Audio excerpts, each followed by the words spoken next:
Assalamualaikum warahmatullahi wabarakatuh.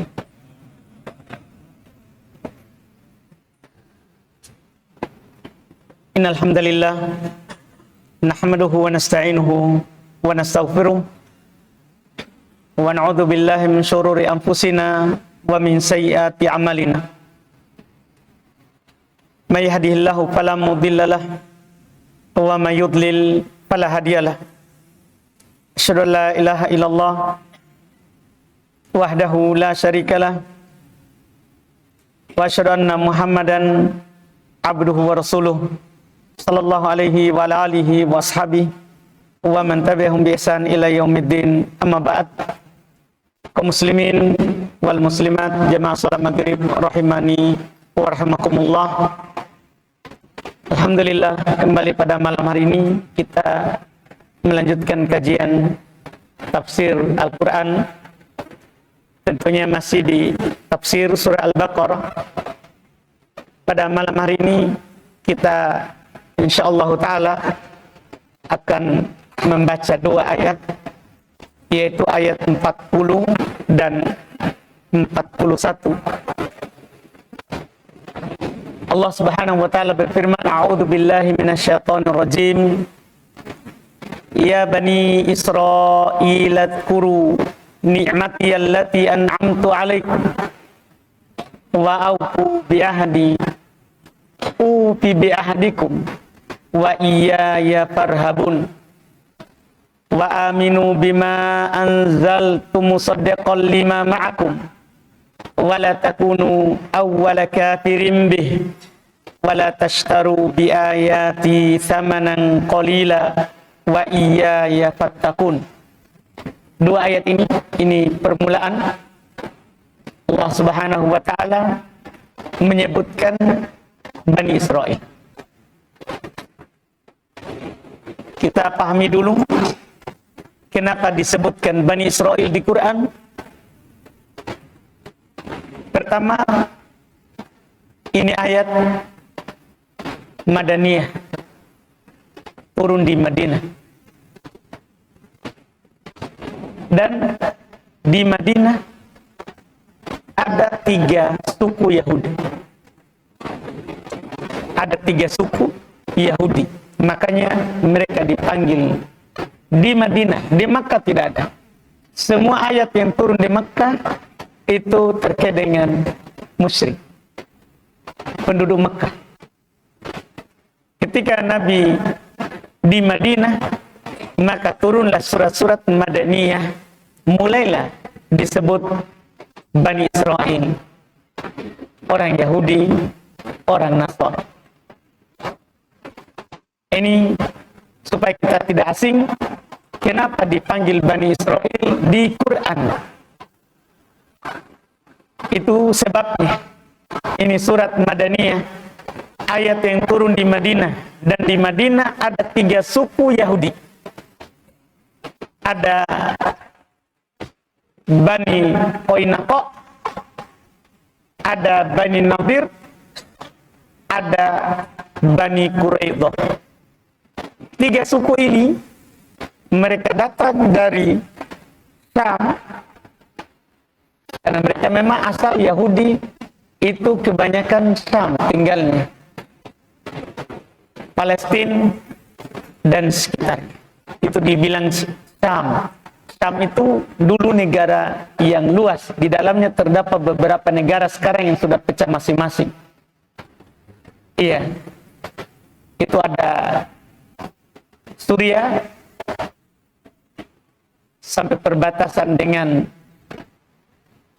Turki. Ada Palestina, ada Amman, ada Yordania. Semua itu dibilang Syam. Iya. Ada Damaskus. Semua itu iya Syam. Sekarang dikenal dengan iya Suriah juga, ibu kotanya di Damaskus. Di sana banyaknya Yahudi begitu. Karena Nabi Ibrahim di situ hidup. Karena Bani Israil itu keturunan dari Nabi Ibrahim lewat jalur Ishak. Ishak memiliki seorang anak yang bernama Yakub. Yakub inilah yang digelar dengan Israel. Dalam bahasa Arab yang berarti Abdullah, hamba Allah. Dikatakan begitu arti. Maka dia digelari dengan Israel. Ini Yakub. Keturunan Yakub lah yang banyak ini. Karena Yakub memiliki 12 orang anak dan 12 itulah yang menjadi pemimpin dari Bani Israel. Di akhir setelah diutusnya Nabi Isa dan Nabi kita Muhammad sallallahu alaihi wasallam disebutkan dalam Taurat, juga disebutkan di Injil namanya, di mana diutus, asal munculnya, keturunan siapa, dan dia akan hijrah ke mana. Disebutkan semua di Taurat, Injil. Disebutkan di Taurat, disebutkan di Injil bahwa beliau akan berhijrah ke daerah yang banyak kurmanya di negeri Arab. Makanya disebutkan dalam sejarah tujuan dari 3 suku Yahudi tadi ke Madinah menanti kedatangan Nabi. Tatkala Nabi datang, mereka tidak beriman terhadap itu sedikit. Makanya Nabi kembali mengusir mereka dari Madinah. Kembali mengusir mereka dari Madinah nantinya. Iya, akan terjadi perang dan pengusiran terhadap 3 suku ini. Sehingga mereka kembali lagi ke Syam. Sampai Umar nanti, di masanya Umar lah, yang sampai mereka diusir dari negeri Syam. Diusir dari Palestina, diusir dari negeri Mesir. Nanti, di zamannya Umar ibn Khattab, ya, radhiyallahu ta'ala anhu. Intinya, kita bisa pahami kenapa di sini disebut Bani Israel. Itu sebabnya. Dan ada 3 suku besar Bani Israel di Madinah. Ada suku Bani Qoinaqo, ada Bani Nadir, ada Bani Quraidah. 3 ini. Dan mereka punya janji kepada Allah, yang sebentar kita akan sebutkan di dalam bacaan kita terhadap ayat ini. Allah berfirman, Ya Bani Israel, wahai Bani Israel. Ini Nabi bacakan kepada mereka. Ya Bani Israel, wahai keturunannya Israel. Siapa tadi Israel? Yakub. Iya. Uzkuru nikmati. Ingatlah nikmatku.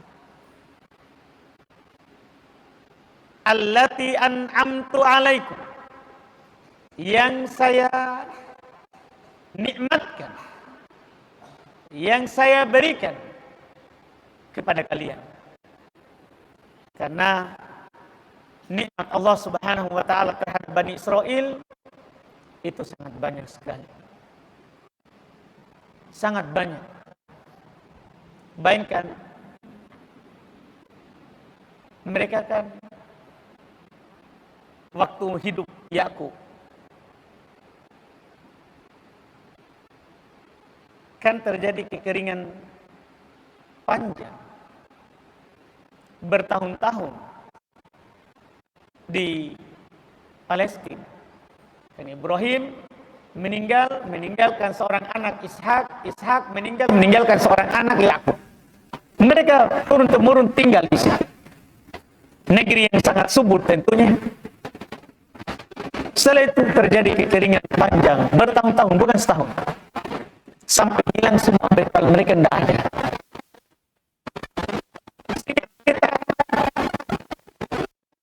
Mereka sampai harus pergi mengambil makanan mereka ke negeri Mesir, yang tadinya seberang laut, yang tadinya tentunya di sana sudah ada Yusuf, anaknya Yakub, yang dijual oleh saudara. Kisahnya dijual oleh saudaranya waktu kecil. oleh Raja Mesir. Istrinya waktu itu tidak punya anak.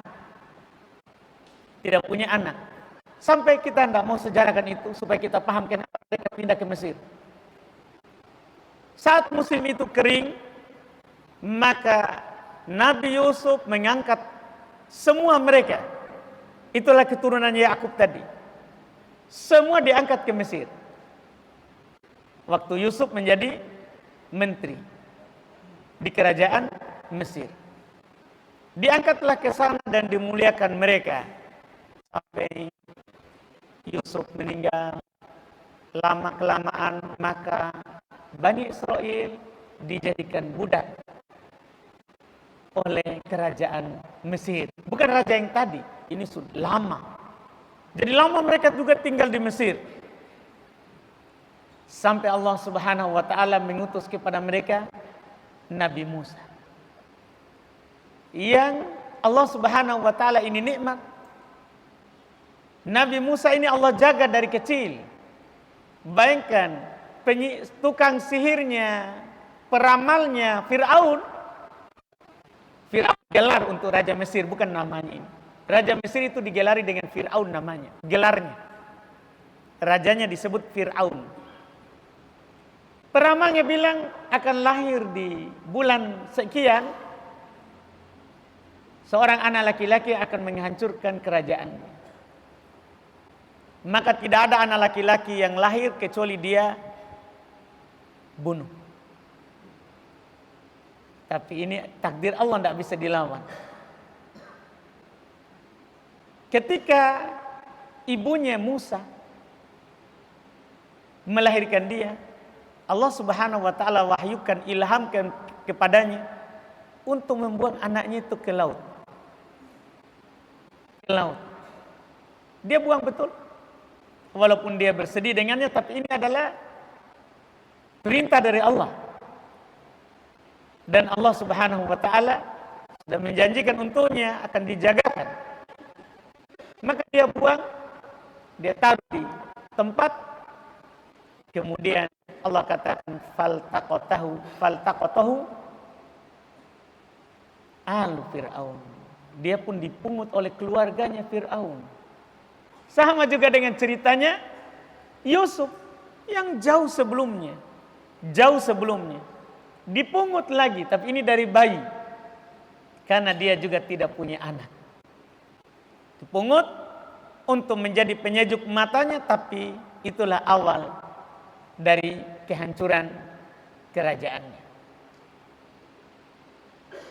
Singkat cerita, kita langsung ke Nabi Musa diangkat menjadi nabi. Diturunkan kepadanya Taurat. Dia berdakwah kepada Fir'aun, dibantu oleh saudaranya, sepupunya Harun. Fir'aun tidak beriman. Maka Nabi Musa memutuskan. Ini cerita panjang, kita singkat saja menjadi poin. Kenapa dia kembali lagi ke Palestina?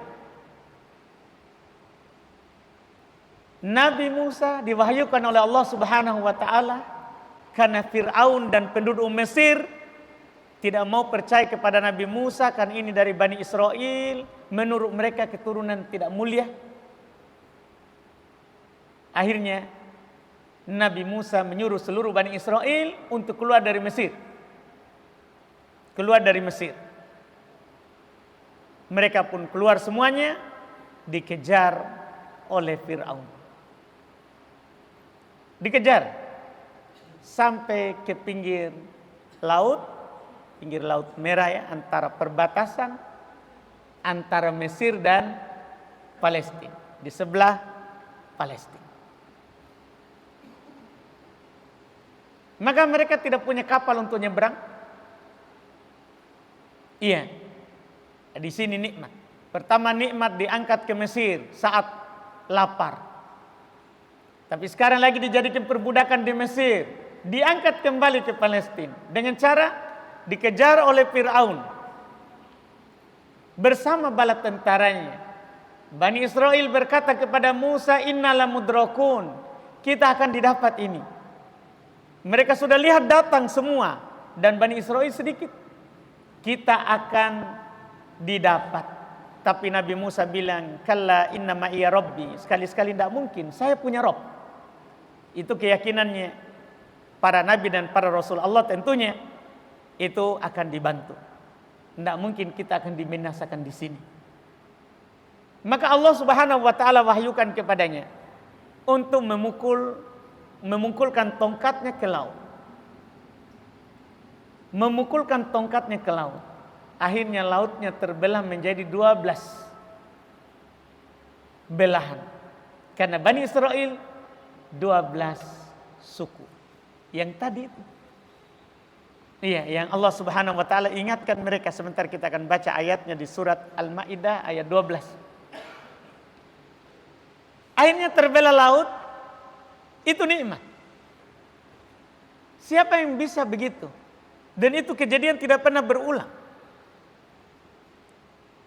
Siapa yang bisa? Ini di luar daripada akal.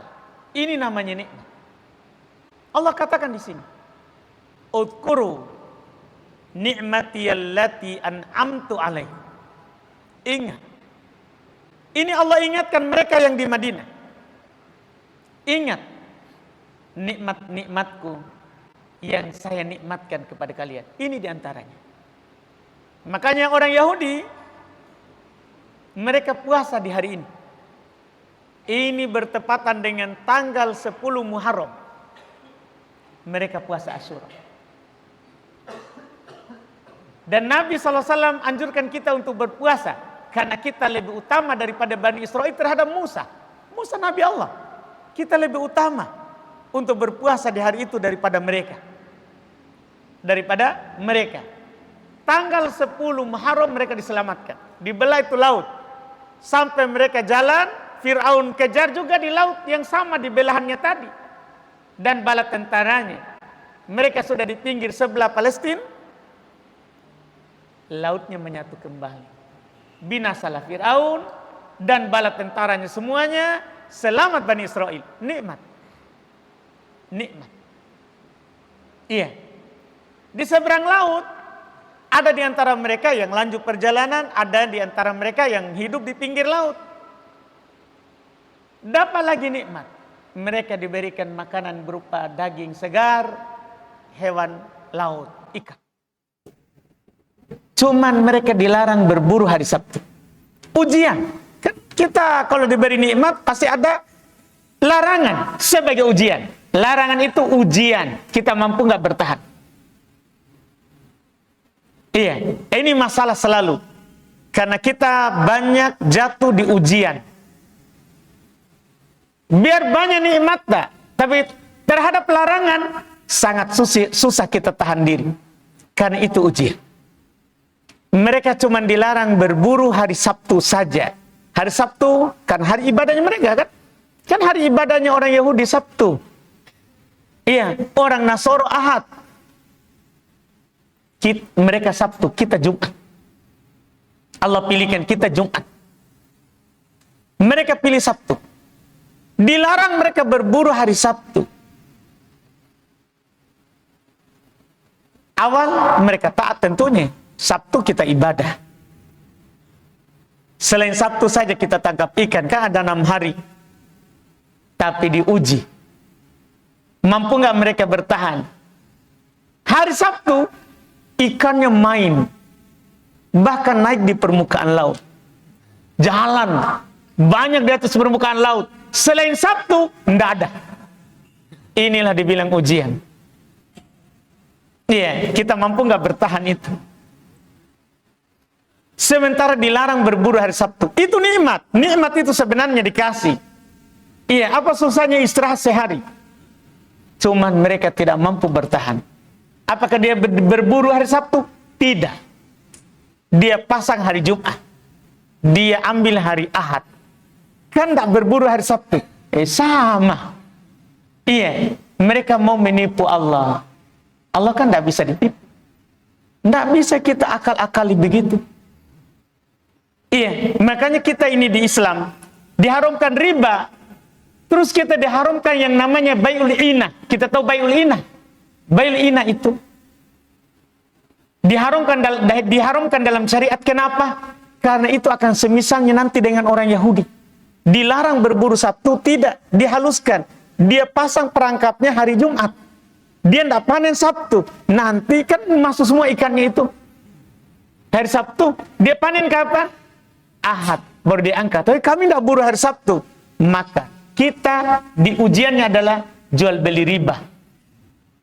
Jual beli ina. Kan kita dilarang riba. Sebagian orang, dia kasih halus. Dia pakai akad barang. Padahal mau pinjam uang. Jadi dia punya uang 50 juta. Tapi dia butuh 100. Mau pinjam di bank. Riba ini. Akhirnya dia pergi ke penjual mobil. Saya mau beli mobil cicil. Iya, beli mobil cicil kan boleh. Beli mobil cicil. Akad beli mobil cicil DP berapa? 50 juta. Cicil selama setahun sisanya. Setelah selesai akad, di meja penjualan, dia pindah ke meja pembelian. Ini, saya mau jual mobilku yang baru ku beli. Dia jual mobilnya tadi, yang belum diambil. Dia jual mobil yang baru dia beli cicil. Dia jual di sini cash. Berapa? 100 juta. Dapatlah uang 100 juta. Apakah kalau dia cicil riba atau cicil mobil menurut kita? Menurut kita ini, cicil apa ini? Cicil apa ini? Cicil pinjaman uang atau cicil mobil? Siapa yang bisa jawab? Hah? Halus sekali. Cicil apa ini? Hah? Cicil mobil menurut kita tuh? Tidak, dia ini tidak mau mobil. Dia mau pinjam uang. Cuman tidak mau jatuh dalam riba. Dia haluskanlah dengan jual beli mobil. Akhirnya dapat 100 juta. Setelah itu, tidak ada mobil dia pakai. Dia cicil uang setelahnya. Cicil pinjaman yang pernah dia pinjam di situ. Jadi dia tidak ke bank. Dia ke dealer mobil. Dia jual mobilnya setelahnya. Banyak orang sekarang baru ada teman cerita. Orang beli laptop cicil. Setelah itu diambil, dia jual laptopnya. Pinjam uang. Tapi dihaluskan dengan beli laptop. Hati-hati. Orang Yahudi begitu. Allah ubah dia dengan monyet. Yang itu tadi. Yang Sabtu tadi itu. Jangan bilang, enak juga itu ya. Tidak apa-apa, dihalus sedikit itu. Tidak, masalahnya setelahnya. Allah subhanahu wa ta'ala akan datang nanti di sini, di surah Al-Baqarah. Allah subhanahu wa ta'ala ubah mereka dengan monyet. Karena mereka makar. Mau begitu? Hati-hati. Inilah nikmat. Kita mau menyebutkan nikmat ini. Iya. Nikmat itu nikmati saja. Jangan lebih. Jangan lebih gara-gara kita mau banyak. Ini bahaya. Makanya Allah katakan, wahai Bani Israel, kalau tidak takut panjang, saya akan sebutkan banyaknya nikmatnya itu. Itu masih di pinggir laut, belum lagi yang lain. Iya. Di sini kita cuma ingatkan sedikit saja supaya kita paham. Apa hubungannya ini ayat? Kenapa ayat kita di Islam yang dipanggil kok mereka? Saya mau kita paham baik-baik ini ayat. Inilah yang terjadi. Nikmat apa yang ini diingatkan kepada mereka? Wahai Bani Israel, ingatlah nikmat-nikmat yang saya berikan kepada kalian. Kalau ada nikmat, ada keharusannya kita kalau dikasih nikmat. Wa'aufu bi'ahdi. Penuhi janji kalian kepadaku. Karena kita dikasih nikmat ini, ada janji tak? Di perut kita semua ini bukan hanya Bani Israel. Sudah janji kepada Allah untuk beribadah kepada Allah. Tapi kadang kita ini kalau dapat nikmat, lupa masjid. Iya. Lebih banyak orang kaya lupa masjid daripada orang miskin. Ada juga orang miskin lupa masjid. Tapi lebih banyak orang kaya. Biasanya orang kalau miskin susah, tanya masjid. Tanya masjid. Tapi kalau senang sedikit, dia lupa. Banyak orang begitu. Makanya diingatkan. Nikmat itu diingatkan. Karena biasa diuji orang baru ingat Allah. Nikmat harus diingatkan. Diingatkan oleh Allah. Penuhi janji kalian kepada. Apa janjinya? Untuk memahami ini dengan baik janjinya. Kan ini Yahudi Madinah tidak mau beriman kepada Nabi. Kita baca di surat Al-Maidah ayat 12. Allah Subhanahu wa taala katakan terkait dengan itu.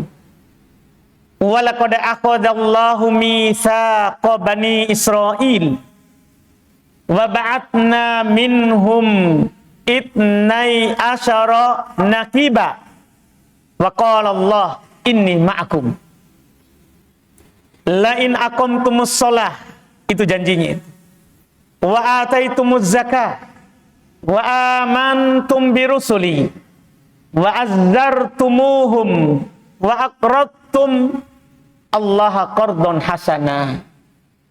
Ini kalau kita membaca dengan lengkap, kita terjemah dulu. Sungguh kata Allah, aqadallahu mitsaqa bani Israil.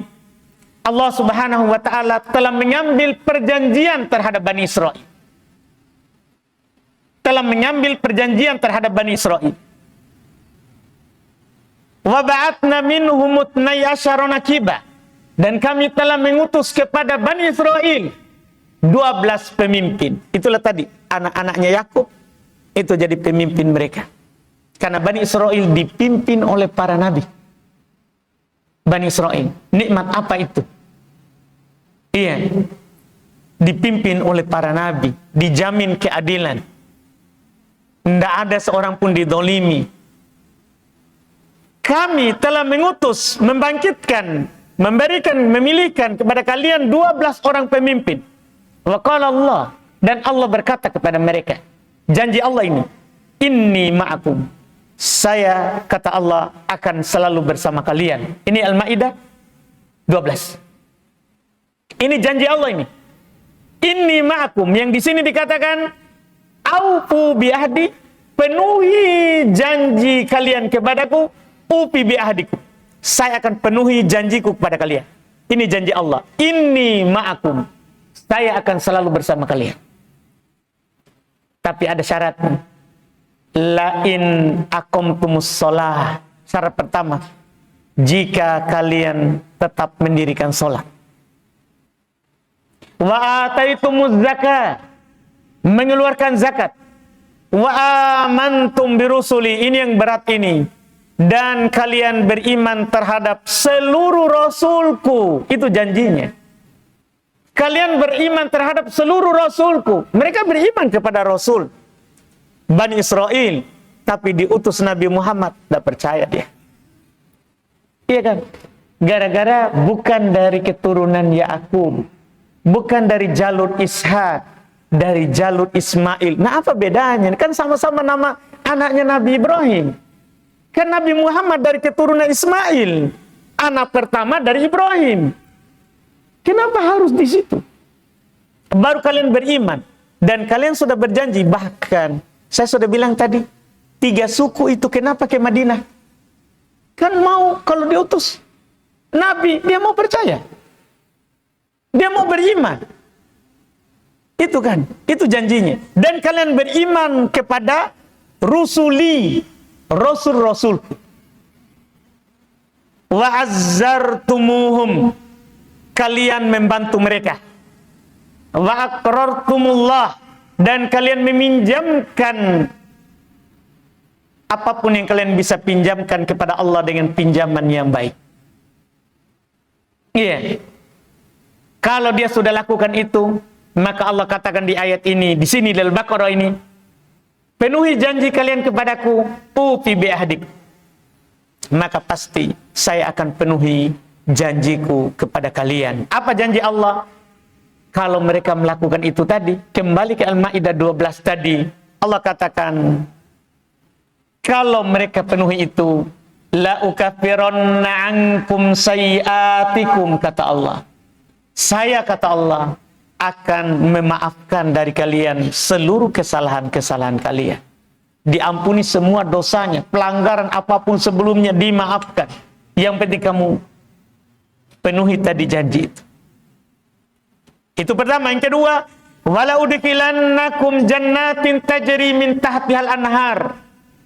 Saya akan memasukkan kalian ke surga yang mengalir di bawahnya sungai-sungai. 2. Dihapus seluruh kesalahannya, dimasukkan ke surga dengan syarat beriman kepada seluruh rasul.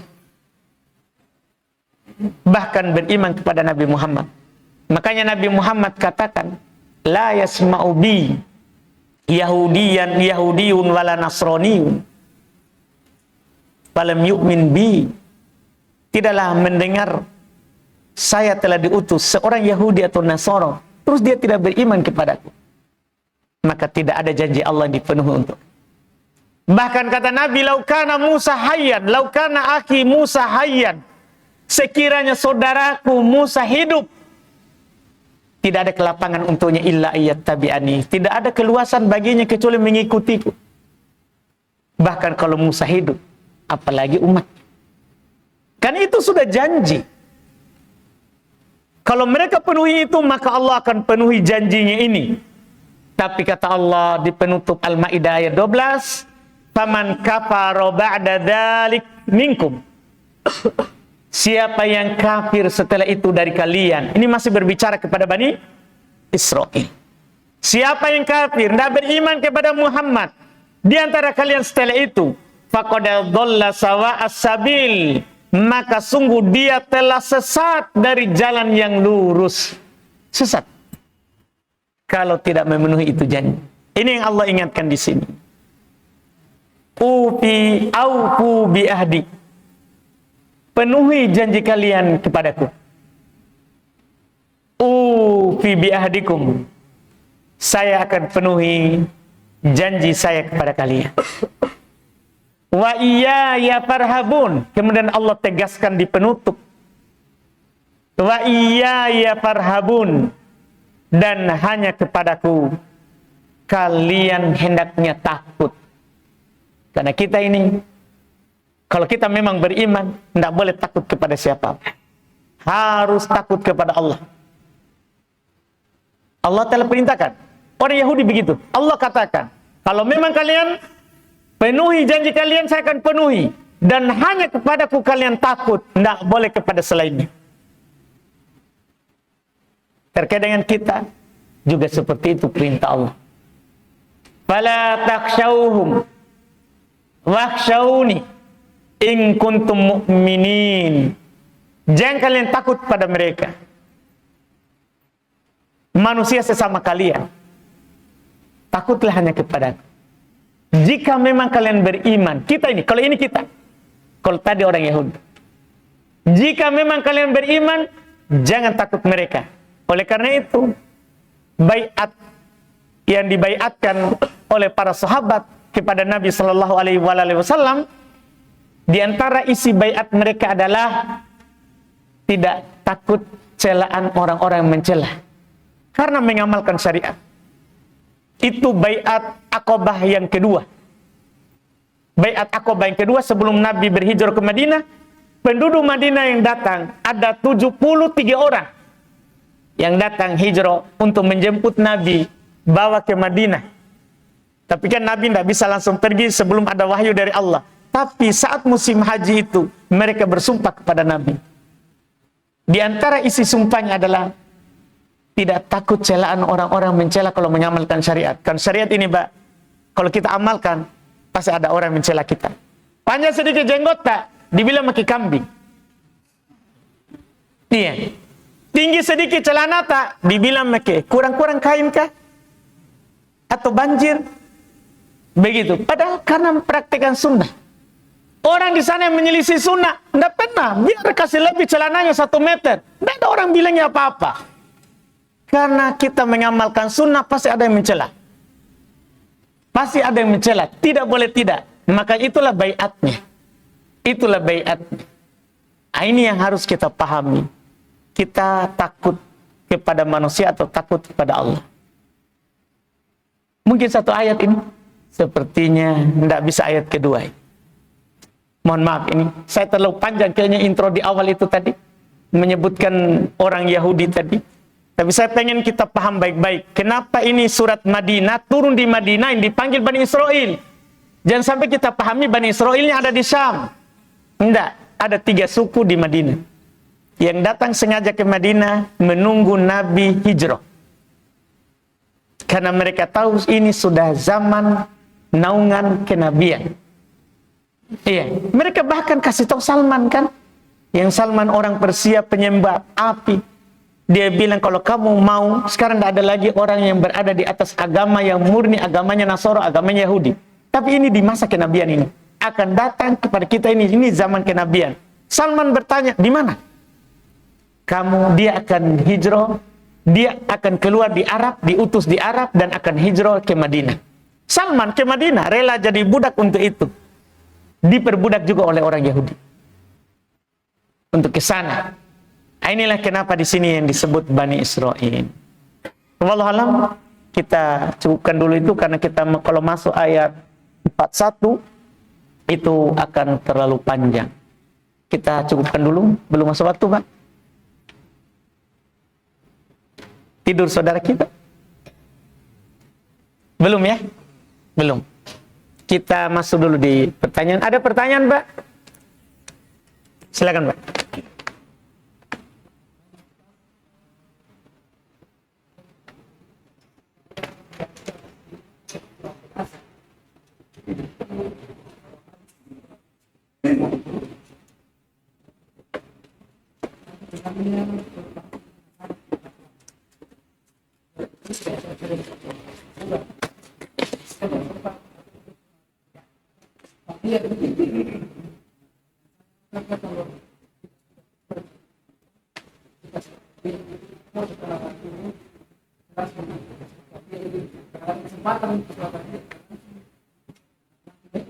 Baru kita mau antar.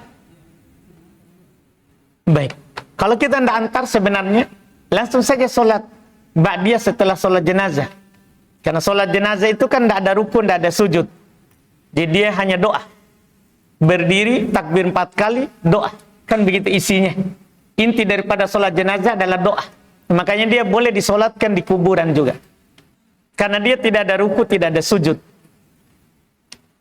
Begitu. Jadi boleh kita sholat. Cuman sekarang kita sudah antar. Antar lagi jenazah. Iya, kalau memang tidak bisa kita tunda dan kita harus antar saja. Tidak apa-apa, nanti diganti. Pulang baru kita sholat. Tidak harus ke masjid. Kan sholat ba'diyah, qobliyah itu di rumah boleh. Habis? Bisa. Iya. Kan boleh seorang setelah salam duhur, misalnya akan dia segera keluar, boleh langsung ba'diyah. Tanpa dikir. Tanpa dikir. Boleh, Pak. Kalau kita bertanya, boleh. Wallahu alam. Masuk waktu? Masuk? Silakan.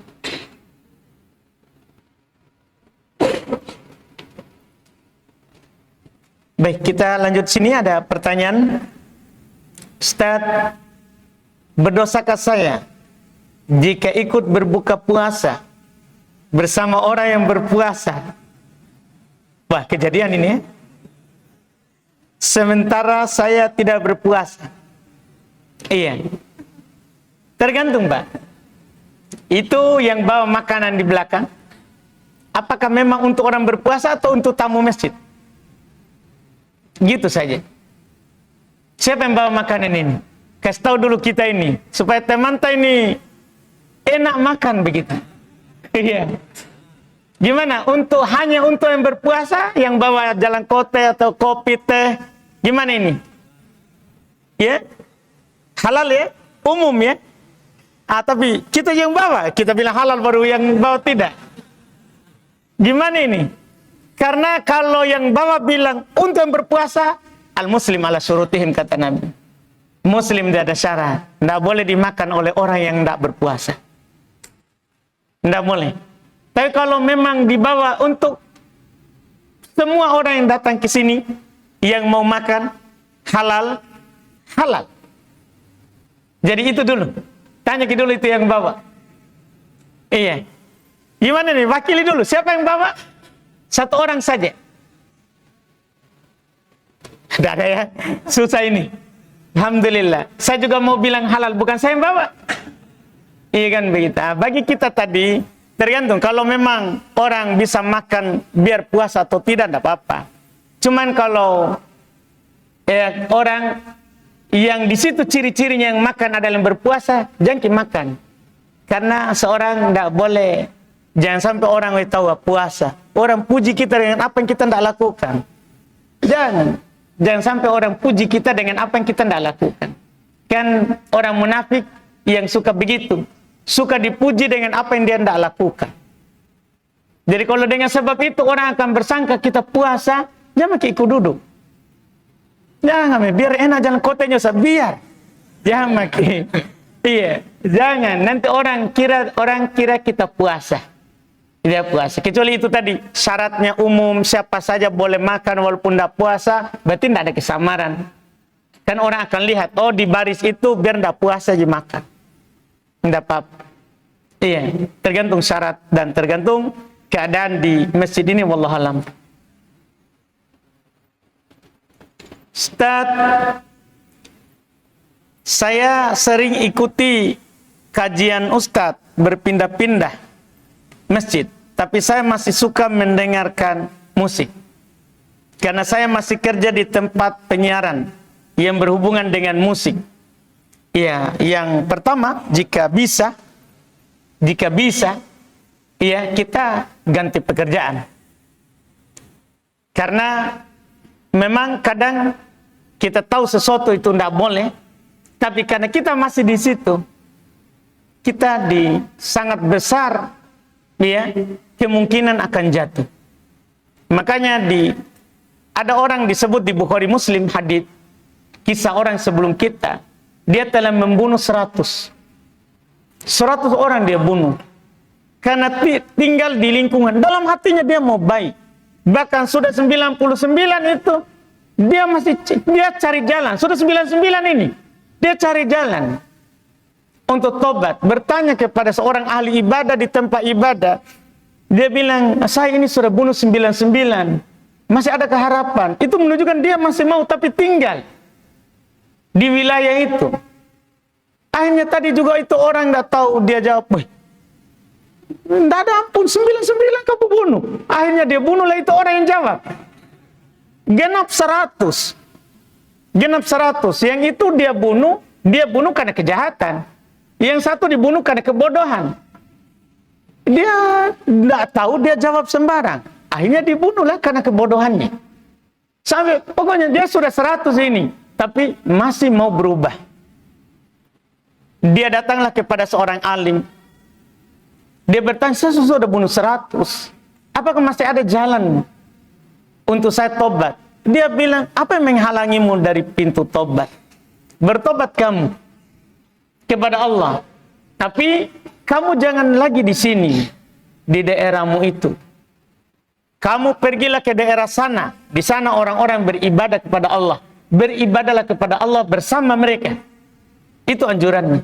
Akhirnya dia lakukan. Dia tinggalkan daerahnya tadi, di perjalanan meninggal. Belum sempat beramal. Diperselisihkan oleh malaikat adab sama rahmat untuk mengambilnya. Karena ini orang belum beramal sama sekali, sudah membunuh 100. Malaikat rahmat bilang, dia datang ke sini tobat. Mereka berselisih, maka mereka mengukur di daerah mana yang paling dekatnya. Ternyata sedikit mengarah dadanya ke daerah yang orang soleh. Diambil oleh malaikat rahmat. Poin kita adalah tinggalkan. Itu biar kita bertobat, ikuti pengajian. Tapi kalau kita tidak meninggalkan, susah. Biar saya bilang, tinggalkan. Biar saya bacakan ayat musik haram. Selama kita di situ, biar kita tidak nyanyi, tapi nanti lama-lama goyang kaki kita. Kan tidak bisa itu. Biar saya bacakan ayat, biar saya bacakan hadits, musik itu haram. Tapi kalau kita tidak pindah dari situ, susah. Makanya kita arahkan, kita hanya bisa nasihatkan seperti nasihatnya orang tadi. Seorang alim kepada yang membunuh 100 itu. Iya, pindah dari tempat kerja. Dan jangan takut miskin. Jangan takut kita tidak hidup. Karena kalau tidak habis rezeki kita, tidak mungkin kita wafat. Pasti ada rezeki kita. Dan pasti kalau memang karena Allah, pasti akan datang rezeki yang lebih baik daripada sekarang. Tapi syaratnya harus karena Allah. Karena Allah. Karena Nabi katakan, man taraka syai'an lillah awadahullahu khairum minhu. Siapa yang meninggalkan sesuatu karena Allah, Allah akan menggantikan untuknya lebih baik dari. Itu keyakinan harus diyakini. Wallahu a'lam. Ini pertanyaan berikutnya, Ustadz. Saya punya saudara laki-laki, tapi kami beda bapak, tapi satu ibu. Apakah saudara laki-laki saya ini bisa menjadi wali nikah untuk saya? Bisa kalau sudah tidak ada lagi bapak, tak? Kan bapak dulu, tak? Kan usul dulu. Bapak.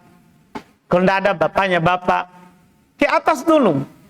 Kalau tidak ada ke atas, baru ya kita ke samping. Ke samping. Ke sampingnya pun, itu pun saudaranya bapak dulu. Saudaranya ibu. Baru saudara. Saudara seibu mahram boleh menjadi wali. Saudara seibu mahram boleh menjadi wali. Wallahu a'lam. Ustaz. Wah, pertanyaan berat ini ya. Terlanjur saya bilang Ustaz ini. Saya terfitnah dengan akhwat. Wah. Saya terfitnah dengan akhwat. Dan saya berniat untuk menikahinya. Bagus ini ya. Tapi, ini masalah. Tapi saya harus izin dulu sama istri saya. Hampir saya bilang bismillah tadi. Tapi saya harus izin dulu sama istri saya. Kalau saya ingin menikah lagi, mohon nasihatnya Ustaz.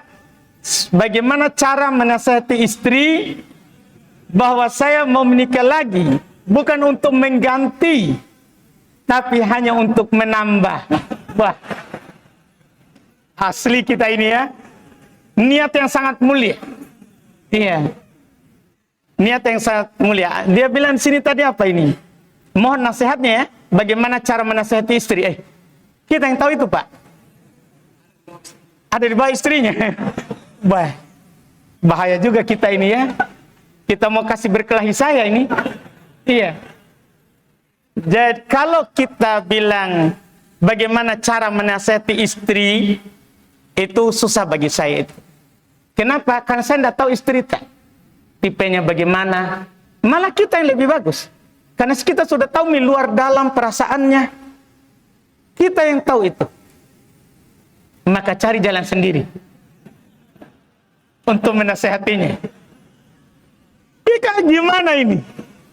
Iya, saya mau menasehati istri saya tidak tahu. Jangan sampai saya nasehati dia lagi haid. Ini kan masalah. Saya nanti disalahpahami. Iya, pokoknya jangan bawa-bawa saya di sini. Tanda mau ikut campur ini, saudara. Saya cuma bisa bilang kalau memang mau, ya bersabar dan minta izin pada istri supaya bagus. Itu saja. Adapun bagaimana caranya, saya tidak mau ikut-ikut tuh Pak. Iya, bahaya. Sini berikutnya, alhamdulillah mudah-mudahan tidak ada lagi nih ya. Apakah bisa menikah? Apalah ini? Jadi takut saya ini. Apakah bisa menikah anak pertama saya dengan anak sepupu saya? Sedangkan salah satu anaknya pernah saya susui. Bukan yang mau dinikahkan ya. Kalau yang mau dinikahkan dengannya itu yang kita susui, tidak boleh. Karena itu saudara persusuan. Dari anak tak. Tapi kalau yang lain yang kita mau nikahkan dengannya, misalnya kita susui yang paling kakak, kebetulan dulu sama Anata dengan anaknya. Tapi yang mau kita nikahkan malah yang adik, dengan yang adik, yang tidak kita susui, boleh. Kan sepupu kan bukan mahram. Boleh dinikahkan kalau tidak disusui. Kalau disusui jadi mahram sepersusuan. Itu wallahualam. Ustaz, apakah perempuan yang sedang haid bisa membaca Quran? Wah, ini pertanyaan ringan. Iya, bagus sekali ini, alhamdulillah. Apakah perempuan yang sedang haid bisa membaca Quran? Bisa, tapi tidak boleh menyentuh mushaf. Itu saja. Karena Quran la yamassuhu illal mutahharun. Tidak boleh menyentuhnya kecuali yang suci. Jadi boleh dia membaca Quran dari hafalannya boleh, atau tidak menyentuh dengan tangannya langsung. Boleh pakai alas, pakai kos tangan saat di haid. Atau baca dari aplikasi HP. Atau baca dari tafsir Quran. Bukan Quran pokoknya. Bukan menyentuh mushaf. Dibolehkan. Wallahualam. Sujud sahwi sebaiknya dilakukan sebelum salam atau sesudah salam. Boleh dua-duanya. Boleh sebelum salam, boleh sesudah salam.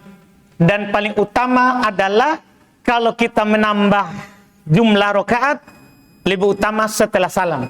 Kalau kita mengurangi, misalnya kita tidak duduk tasyahud awal, berarti kita kurangi dari sholat sebelum salam. Sebelum salam. Itu wallahualam. Kita tutup dengan pertanyaan ini. Alhamdulillah, sebelum datang kasus lain. Iya, alhamdulillah. Wallahualam. Mudah-mudahan apa yang kita ambil di malam hari ini bermanfaat. Mohon maaf atas banyak kekurangan. Subhanakallahumma wa bihamdik, asyhadu an la ilaha illa anta, astaghfiruka wa atubu ilaik. Assalamualaikum warahmatullahi wabarakatuh.